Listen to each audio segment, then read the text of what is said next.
Bom, aqui a gente tem as aplicações, né, do dia a dia dos ácidos nucleicos no laboratório. A gente tem uma série de processos que requerem a identificação de moléculas de DNA ou até mesmo de RNA.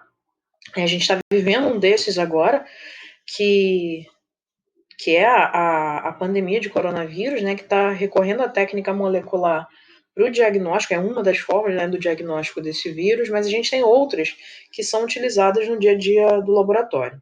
Vale lembrar que o laboratório, quando ele trabalha com a biologia molecular, né, com análise de DNA, análise de RNA, os parâmetros são um pouco diferenciados, né? Requer um equipamento um pouco mais sofisticado, requer algum aprimoramento, né, para quem lida com esse tipo de amostra, com esse tipo de análise. Então, aqui a gente tem algumas técnicas, né, que são utilizadas no laboratório que envolvem DNA e RNA, às vezes sequência de DNA e às vezes pura e simplesmente analisar cromossomos, né, como em alguns casos, tá?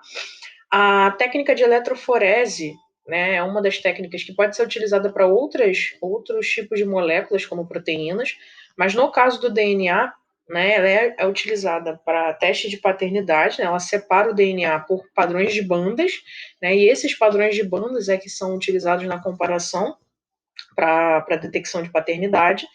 É utilizada na perícia também, né, para verificação de DNA de quem tem o padrão correspondente à prova, enfim, ao crime que foi cometido. Tá? A técnica de PCR, só tem um cuidado para não confundir esse PCR aqui com o PCR de imunologia. Esse PCR significa reação em cadeia de polimerase, que é uma técnica molecular. O PCR de imunologia é de proteína C reativa, né? A proteína C reativa é uma proteína marcadora de processos infecciosos, de alguns processos inflamatórios, tá? Então são técnicas bastante diferentes uma da outra, mas cuja sigla é igual, né? Então, se falar pura e simplesmente PCR, a gente precisa saber de qual que ele está falando, né? Se é da biologia molecular ou se é da técnica de imunologia, tá? Então, ou reação em cadeia de polimerase é uma técnica que amplifica o sinal, né? Faz várias cópias de uma molécula de interesse, tá? Normalmente uma molécula de DNA, e criando essas cópias, ele é utilizado para a detecção de várias, para o diagnóstico, na verdade, né? De vírus, entre outras coisas mais, ainda na fase aguda. O que eles estão utilizando agora para o diagnóstico da Covid-19 é o RT-PCR, né, que é o PCR em tempo real. Essa ela tem uma vantagem maior porque ela vai usar marcadores fluorescentes, né, e ela consegue ver em tempo real a amplificação do sinal dessa molécula. Tá? No caso do coronavírus, né, eles estão utilizando em cima de moléculas de RNA, né, lembrando que ele é um vírus de RNA, então eles amplificam esse sinal e detectam ainda no paciente.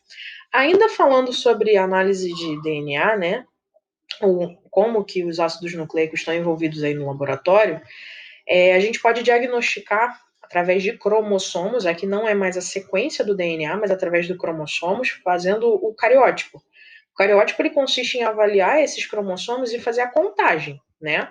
Se a gente tem um número normal de cromossomos, né, lembrando que a quantidade específica do ser humano é de 46 cromossomos, né, divididos aos pares, existem algumas síndromes cromossômicas, como a síndrome de Down, que faz a alteração desse número global de cromossomos. Então, o indivíduo com síndrome de Down ele tem 3 cromossomos no par 21, e isso é a característica dessa síndrome. Existem outras, né? Algumas vão envolver o par sexual, né? Às vezes um a mais ou um a menos, como é o caso da Turner. E se usa o cariótipo também para avaliação de algumas desordens que vão mexer com a estrutura dos cromossomos, né? Você pode fazer cariótipo, por exemplo, para avaliar prognóstico de tratamento de leucemias, né? Existem algumas desordens hematológicas que vão modificar completamente formas de cromossomos, e isso dificulta muito mais o tratamento, né, dessa pessoa.